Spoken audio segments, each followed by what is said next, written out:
Today I will teach you negative of have.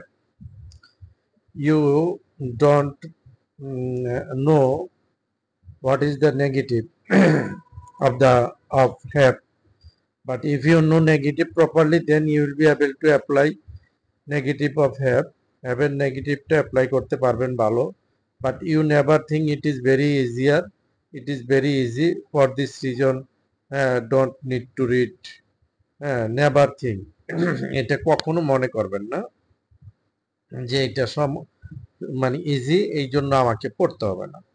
আপনার এটা easy এখানে দেখলে ইজি, বা মনে মনে ইংলিশ বলা কিন্তু খুব ইজি, কিন্তু সাউন্ড করে ইংলিশ কারোর সাথে বলা খুব ডিফিকাল্ট।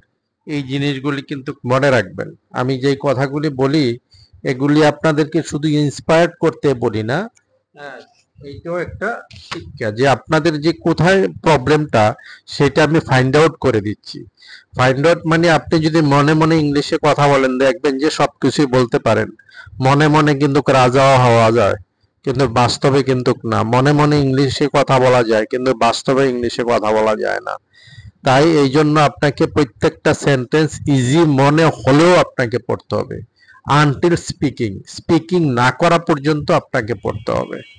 আর যারা আমার চেয়ে খুব বেশি বোঝেন আর কি, হ্যাঁ, মনে হয় যে এই লোকটা শুধু মানে অযথা কথা বলে পড়ার মধ্যে না গিয়ে। না, আমি অযথা কথা বলি না না বলি এটা আপনার মানে এখনো জাজ করার সময় হয় নাই। হ্যাঁ, আপনি যখন আবার আমার মতন স্পিকিং করতে পারবেন বা টিচিং দিতে পারবেন তখন আপনি আমাকে বলতে পারেন এটা। হ্যাঁ, আমি এটা অ্যাকসেপ্ট করব। But now you have to read according to my advice and you will be fruitful. তারপরে কিন্তু আপনি ফ্রুটফুল হবেন।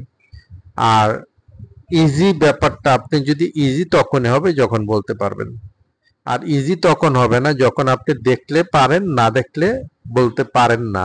ততক্ষণ পর্যন্ত এই পড়াটা আপনার ইজি না।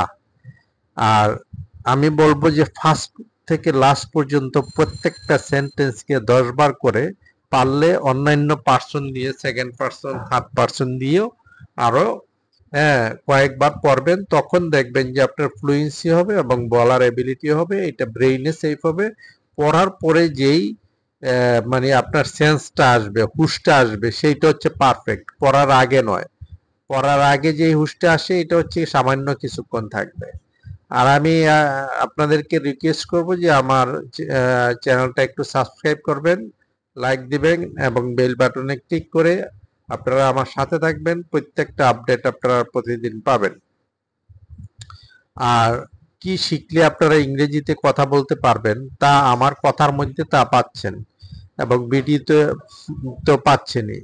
কিন্তু শুধু ভোকাবুলারি আর সেন্টেন্স মুখস্থ করে ইংরেজিতে কথা বলা যায় না, কখনো সেটা চেষ্টাও করবেন না, বলবেন না, মানে চেষ্টা করবেন না। আর যদি বলতে পারেন তাহলে করেন, এটা আপনাদের ইচ্ছা।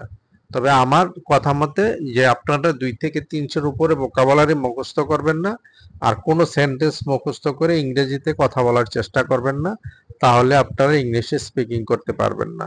আর বিরক্ত হলে ইংলিশে স্পিকিং করতে পারবেন না। বিরক্ত হলে বলতে আমি বলছি যে, কারণ যে যেইটা করে আপনি এখন ইংলিশের প্র্যাকটিস করা নিয়ে, ইংলিশে কথা বলার জন্য আপনি চেষ্টা করতেছেন। এখন আপনি যদি চাইনিজ ল্যাঙ্গুয়েজ নিয়ে চেষ্টা করেন, জাপানি ল্যাঙ্গুয়েজ নিয়ে চেষ্টা করেন, ইংলিশ নিয়ে চেষ্টা করেন, কোরিয়ান নিয়ে চেষ্টা করেন, একটা হবে না। শুধু আপনাকে একটাই আগে শেষ করতে হবে, তারপর আর একটা শেষ করতে হবে। তবে আমি যেটা বুঝি এটা হচ্ছে ইন্টারন্যাশনাল ভাষা। আপনার যদি অন্য কোনো মানে ইয়া না থাকে, অপশন না থাকে, নিড না থাকে, তাহলে আপনি এটাকে প্রপারলি করেন, লাইক ক্রিকেটার, লাইক ফুটবলারদের মতন। এনিওয়ে, আমি লেসনে চলে যাচ্ছি। আপনারা যেভাবে লেসনটা পড়বেন সেটা হচ্ছে 2টা নেগেটিভ আছে, একটা হচ্ছে আমার বাড়ি নাই, আর একটা হচ্ছে আমার কোনো বাড়ি নেই। এখন আমার বাড়ি নাই বলতে হবে আই ডোন্ট হ্যাভ হাউস, আমার বাড়ি নাই। আর যদি বলেন আমার কোনো বাড়ি নাই, আই হ্যাভ নো হাউস। কিন্তু কথাটা আমরা 2 ধরনের শিখতে পারি। আই ডোন্ট হ্যাভ হাউস, আমার বাড়ি নাই, আর আই হ্যাভ নো হাউস, আমার বাড়ি নাই। এটা একসাথে তো আর লেখা যায় না, এই জন্য আমি এটা দেইনি। আর আপনাদের কাছেও বিরক্ত লাগতে পারে, এই জন্য দেইনি। আই ডোন্ট, আমি আমার ইয়েটা বুঝেন, আপনারা সাউন্ডটা বুঝেন, তাহলে আপনারা রেকর্ডটা পাবেন। আমি টু টাইপে পড়ি, আর আপনারা প্রত্যেকটাকে 10 বার করে পড়বেন এইভাবে। আই ডোন্ট হ্যাভ হাউস, আমার বাড়ি নাই। আই হ্যাভ নো হাউস, আমার কোনো বাড়ি নাই। আই ডোন্ট হ্যাভ হাউস, আমার বাড়ি নাই। আই হ্যাভ নো হাউস, আমার কোনো বাড়ি নাই। আই ডোন্ট হ্যাভ হাউস, আমার বাড়ি নাই। আই হ্যাভ নো হাউস, আমার কোনো বাড়ি নাই। আই ডোন্ট হ্যাভ হাউস, আমার বাড়ি নাই। আই হ্যাভ নো হাউস, আমার কোনো বাড়ি নাই। আই ডোন্ট হ্যাভ হাউস, আমার বাড়ি নাই। আই হ্যাভ নো হাউস, আমার কোনো বাড়ি নেই। এইভাবে যদি 10 বার করে আপনারা পড়ে যান, তাহলে বোথ উইল বি ক্লিয়ার। তারপরেরটা হবে আই ডিডন্ট হ্যাভ হাউস, আমার বাড়ি ছিল না। আর আই হ্যাড নো হাউস, এটা ডিডন্টার জায়গায় হয়ে যাবে আই হ্যাড নো হাউস, আমার কোনো বাড়ি ছিল না। আই হ্যাড নো হাউস, আমার কোনো বাড়ি ছিল না। আই ডিডন্ট হ্যাভ হাউস, আমার বাড়ি ছিল না। আই হ্যাড নো হাউস, আমার কোনো বাড়ি ছিল না। আই ডিডন্ট হ্যাভ হাউস, আমার বাড়ি ছিল না। আই হ্যাড নো হাউস, আমার কোনো বাড়ি ছিল না। আই ডিডন্ট হ্যাভ হাউস, আমার বাড়ি ছিল না। ডিডন্টের কারণে আমাদের এটা হ্যাভ হয়ে গেছে। এইভাবে 10 বার করে প্রত্যেকটা পড়ার পরে তখন আপনাদের কাছে এটা ক্লিয়ার হবে। আমি আপনাদের ভালোর জন্য বলছি যে আপনারা প্রত্যেকটাকে না বলা পর্যন্ত সহজ মনে করবেন না, যখন বলতে পারবেন তখনই সহজ মনে করবেন। আর পড়ে যেতে হবে সহজ মনে দেখে, সহজ মনে হলে মানে পড়া বাদ দিয়ে চলে যাবেন না। এরপরে হচ্ছে আই হ্যাভন্ট হ্যাড হাউস, আমার বাড়ি হয়নি। মানে রিসেন্ট আমার বাড়ি হয়েছে, আমার একটা বাড়ি হয়েছে, কারণ এটা নেগেটিভটা হবে আমার বাড়ি হয়নি। তারপরে আপনার অ্যাফার্মেটিভে যাবেন, নেগেটিভ বুঝতে যদি প্রবলেম হয় অ্যাফার্মেটিভে যাবেন, অ্যাফার্মেটিভটাকে নেগেটিভ করবেন, তখন দেখবেন যে it will be easier to you. I will not have house, আমার বাড়ি হবে না বা আমার বাড়ি থাকবে না। আই এম নট, এরপর নেগেটিভ যদি পড়েন নাম্বার 3, হ্যাঁ, I have I have had no house, আমার কোনো বাড়ি হয়নি। আর I will no have house, আমার কোনো বাড়ি হবে না। আর I will not have house বা আই ওন্ট হ্যাভ হাউস, আমার বাড়ি হবে না। I am not having house, আমার কোনো বাড়ি হচ্ছে না। I am I am having no house, আমার কোনো বাড়ি হচ্ছে না। I am not having house, আমার বাড়ি হচ্ছে না। I can not have house, আমার বাড়ি থাকতে পারে না। আর I can have no house, আমার কোনো বাড়ি থাকতে পারে না। I could not have house, আমার বাড়ি থাকতে পারতো না। আর I could not have no house, আমার কোনো বাড়ি থাকতে পারতো না। I may not have I mayn't have house, আমার বাড়ি নাও থাকতে পারে। আর I may I may have no house, আমার কোনো বাড়ি নাও থাকতে পারে। I might don't have house, আমার বাড়ি নাও থাকতে পারতো। আর I might have no house, আমার কোনো বাড়ি নাও থাকতে পারতো। আই মাস্টন্ট হ্যাভ হাউস, আমার অবশ্যই বাড়ি নাই। I must have no house, আমার কোনো বাড়ি নাই। I mustn't have I mustn't have had house, আমার অবশ্যই বাড়ি ছিল না। I must have had no house, আমার কোনো বাড়ি ছিল না।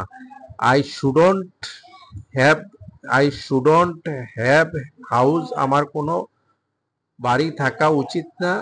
আর I shouldn't have no house, আমার কোনো বাড়ি থাকা উচিত না।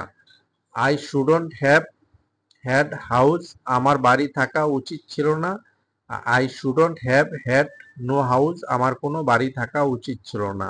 আই উডন্ট হ্যাভ হাউস, আমার বাড়ি থাকতো না। আর I would have no house, আমার বাড়ি থাকতো না। I use not to have house, আমার আগে বাড়ি ছিল না। I use I use to have no house, আমার কোনো বাড়ি ছিল না। I haven't to have house, আমার বাড়ি থাকতে হবে না। আর I have to have no house, আমার কোনো বাড়ি থাকতে হবে না। I hadn't to have house, আমার কোনো বাড়ি থাকতে হয় না, আমার বাড়ি থাকতে হয় নাই। আর I had to have no house, আমার কোনো বাড়ি থাকতে হয় নাই। I am not to have house, আমার বাড়ি থাকতে হয় না। I am to have no house, আমার বাড়ি থাকতে হয় না। I wasn't to have house, আমার বাড়ি থাকতে হয় নাই। আর I was to have no house, আমার কোনো বাড়ি থাকতে হয় নাই। I am not suppose to have house, আমার বাড়ি থাকার কথা না। I am suppose to have no house, আমার কোনো বাড়ি থাকার কথা না। I was suppose to have house, আমার বাড়ি থাকার কথা ছিল না। I was suppose to have no house, আমার কোনো বাড়ি থাকার কথা ছিল না। এই দুইটা জিনিস আপনারা একসাথে যখন পড়বেন তখন আপনাদের কাছে দোনোটা নেগেটিভ ক্লিয়ার হয়ে যাবে। আরেকটা নোটা কোথায় বসবে এটা আমি আগে বলে দিই, নোটা হচ্ছে হাউজের আগে বসবে। যখন কোনো নাই, হ্যাঁ, তখন এই প্রত্যেকটা নো কিন্তু হাউজের আগে বসবে, এর আগে নেগেটিভটা হবে না। এর আগে অ্যাফার্মেটিভ, আগে যেটা ছিল অ্যাফার্মেটিভ, আর হাউজের আগে নো বসাইলে আমার কোনো বাড়ি নাই, আমার কোনো বাড়ি ছিল না, আমার কোনো বাড়ি হয়নি, আমার কোনো বাড়ি হবে না। এইটা এইভাবে আপনারা প্র্যাকটিস করবেন, তাহলে it will be saved in your brain, then you will be able to speak in English and you will get fluency. You have to read at a time 10 times two way. Negative two way you have to read 10 times. It is very important for you. Okay, up to this today. Allah Hafiz.